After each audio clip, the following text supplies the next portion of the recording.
If I look at the State of the Union today, I see a strong soul in everything what we do. In the biggest global health crisis for a century, we chose to go it together, and I think we can be proud of it. The next year will be another test of character. A pandemic is a marathon, it's not a sprint. Our first and most urgent priority is to speed up global vaccination. We have already committed to share 250 million doses.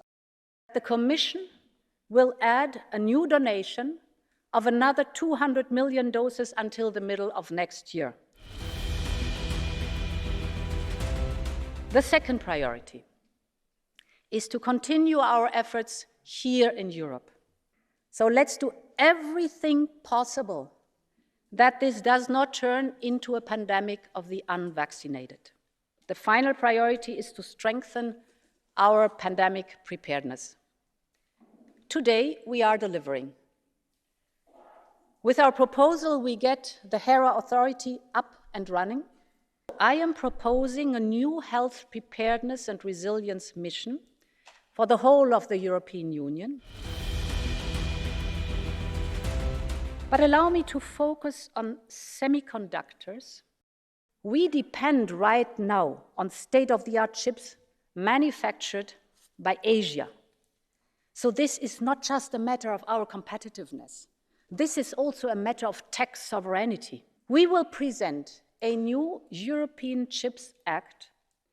We need to link together our world-class research, design and testing capacities. L'Europe a besoin de toute sa jeunesse. Nous devons encourager ceux qui tombent entre les mailles du filet. Pour eux, nous allons offrir un nouveau programme, ALMA.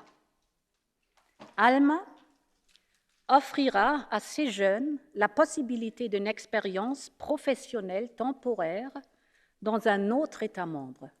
Nous proposerons de faire 2022 l'année de la jeunesse européenne.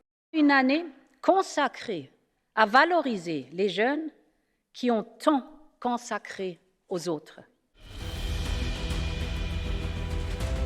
Climate change is only man-made. But since it is man-made, we can do something about it. I am proud to announce today that the European Union will double its external funding for biodiversity, in particular for the most vulnerable countries. Every country has a responsibility. In Mexico and in Paris, the major economies committed to provide $100 billion a year until 2025. We deliver on our commitments. Team Europe contributes $25 billion a year.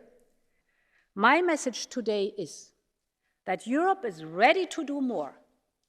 We will now propose an additional €4 billion for climate finance until 2027.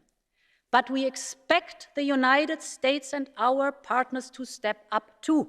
And it is time to deliver now. We have no time to wait anymore. We stand by the Afghan people.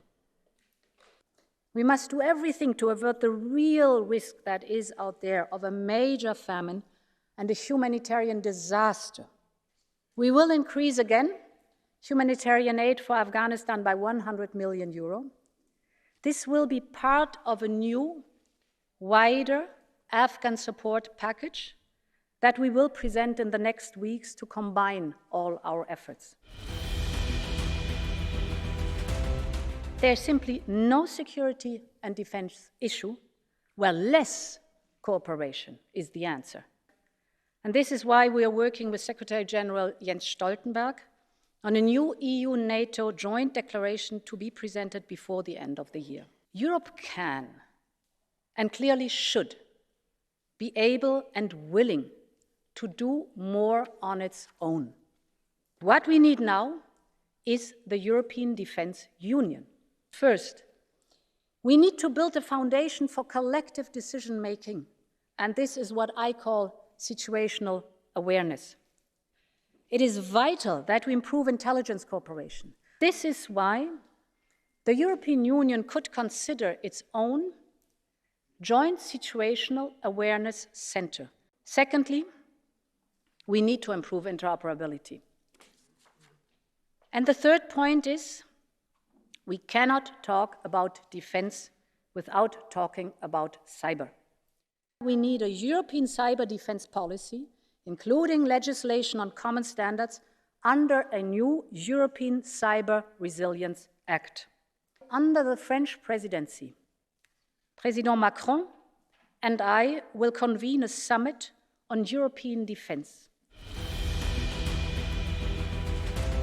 It is time for Europe to step up to the next level. If Europe is to become a more global player, it also needs to focus on the next generation of partnerships.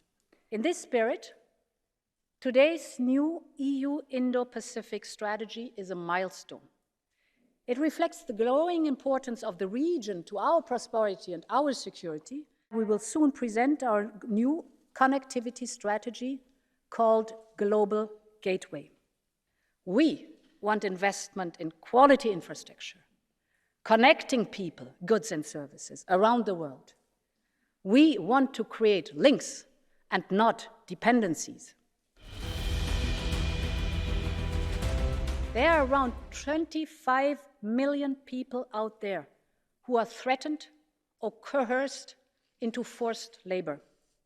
We can never accept that they are forced to make products and that these products then end up for sale here in shops in Europe.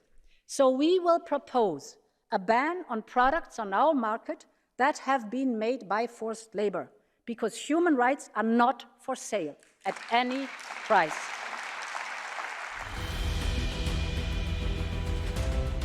Gesellschaften, die auf Demokratie und gemeinsame Werte bauen, stehen auf einem stabilen Fundament. Wir sind entschlossen, diese Werte zu verteidigen. Und wir werden in dieser Entschlossenheit niemals nachlassen. Unsere Werte sind durch unsere Rechtsordnung garantiert und die Urteile des Europäischen Gerichtshofs sichern sie. Und diese Urteile sind bindend. Unsere Berichte zur Rechtsstaatlichkeit sind durch die Reformen ein Teil dieses Prozesses. Und ab 2022 werden diese Berichte zur Rechtsstaatlichkeit zusätzlich konkrete Empfehlungen an die Mitgliedstaaten enthalten. Freiheit bedeutet aber auch die Freiheit von Angst.